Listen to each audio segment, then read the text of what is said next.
Bonjour et bienvenue. Alors aujourd'hui, on va parler des produits d'information. Ah, les fameux produits d'information. Bon, bah déjà, c'est simple. À l'heure où je tourne cette vidéo, je n'en ai jamais créé. On ne peut pas faire plus simple parce que j'ai pas forcément compris comment faire depuis les années 2010 où j'ai entendu parler pour la première fois de ce genre de produit.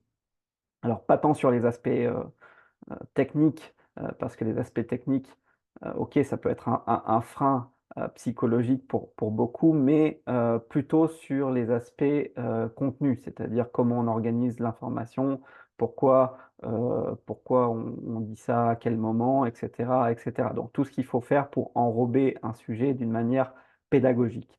Et aujourd'hui, je voulais voir avec vous comment se mettre en ordre de marche, en ordre de travail pour créer justement ces fameux produits. Et pour moi, ça passe par la création de fiches concept. Donc, qu'est-ce qu'une fiche concept? Ça va être par exemple un outil comme un dictaphone, par exemple, ou une méthode, SWOT analysis ou des choses comme ça. Alors, même si à première vue, ça peut sembler évident, par exemple, un ETF, ça peut être évident pour tout le monde, le principe quand même de cette fiche, ça va être de récapituler les éléments clés autour du concept pour être capable de les réexpliquer ensuite d'une manière ordonnée.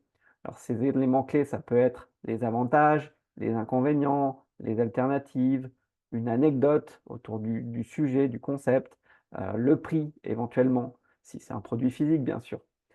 Tout ce qui est citation, on peut rajouter aussi des livres sur le sujet pour aller plus loin, des cours en ligne, et cetera, et cetera.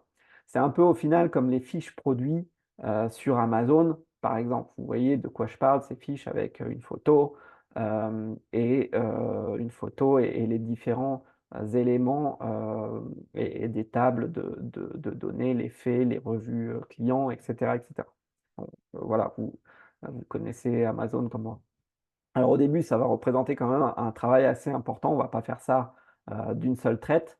On va pas passer 3 heures à enchaîner la rédaction de fiches. Ce qu'on peut faire, c'est se créer juste, dès qu'on a une idée d'un concept qu'on n'avait jamais, qu'on connaît, mais qu'on n'avait jamais traité, c'est de se rajouter une fiche dans son outil de prise de notes, une fiche vide, ça peut être même sur papier.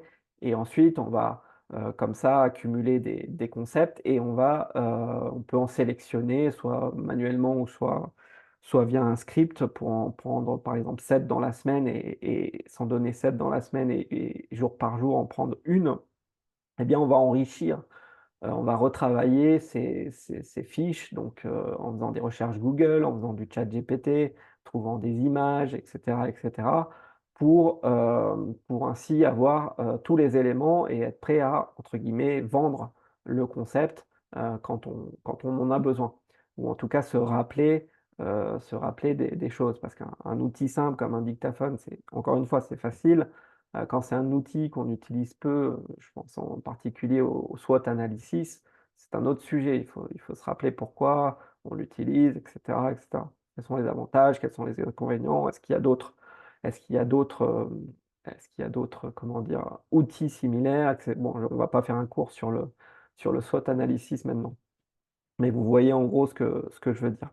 Donc de fil en aiguille, on va ainsi se créer une banque de fiches, en fait, un catalogue qui peut être soit dans un carnet ou soit dans, dans une base, par exemple, une database Notion. Donc l'outil de prise de notes, c'est en tout cas comme ça que je fais maintenant. Une fois qu'on a un certain nombre de fiches, après, bien sûr, l'étape d'après, c'est de regrouper ces différentes pages par paquet sur une thématique donnée. Donc, par exemple, tout ce qui concerne la gestion de projet ou encore les présentations impactantes, les maths, la musique, etc. On a tous connu ça, hein, quand on était enfant, ben, il y avait des matières, on a pris des notes, il y avait les maths, le français, on avait des pages et des pages, surtout en prépa par exemple, de théorèmes, etc., etc. Euh, Quand on bachotait, pour ceux qui le faisaient, on se faisait des fiches de résumés avec les théorèmes, avec des citations philosophiques, etc., pour les ressortir après, pendant les examens. Donc ces notes d'étudiants, bien sûr, comme moi, vous les avez peut-être probablement laissés tomber, oubliés, parce qu'on n'utilise pas forcément le théorème de Riemann au quotidien. D'ailleurs, est-ce qu'il y a un théorème de Riemann? Il faudrait vérifier, mais bref, quand vous vous êtes passé en vie active, c'est plus quelque chose qu'on utilise, même si au quotidien, ben, on va prendre des notes de réunion, etc., etc. Le principe reste le même. C'est-à-dire que si on veut se faire un cours sur un sujet comme l'algèbre, ah ben, on va ressortir tous les concepts liés, enfin les concepts, les théorèmes, les lemmes, etc., qu'il faut connaître en algèbre pour présenter le sujet, etc., pour tous les types de sujets. Ça peut être le ukulélé, si on veut donner des cours dessus. Donc, si on fait un contenu simple, on va peut-être parler d'un seul concept.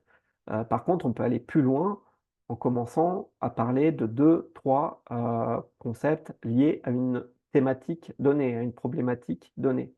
Et puis ensuite, on va avoir, ben, comme ça, on peut avoir 9, 7 ou 9 concepts, par exemple des outils, des processus, des méthodes, ou un mix entre tout ça.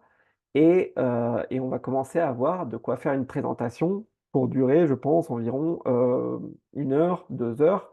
Et bien, en fait, cette durée de 1 heure, 2 heures, c'est des vidéos payantes, souvent qu'on peut voir sur internet et que certains créateurs de contenu appellent petits produits, par exemple. Donc vous voyez certainement de quoi je parle. Donc voilà, en gros, pour démarrer et être dans le concret, la méthode que je suis en train de mettre en place. En tout cas, bon, je ne sais pas si c'est la meilleure, on verra bien sur le long terme. Si vous en avez d'autres, je serais ravi de l'apprendre. Vous pouvez me laisser un commentaire, ci-dessous. Et je vous dis en tout cas, merci de m'avoir suivi. Une bonne journée et à bientôt pour un prochain contenu.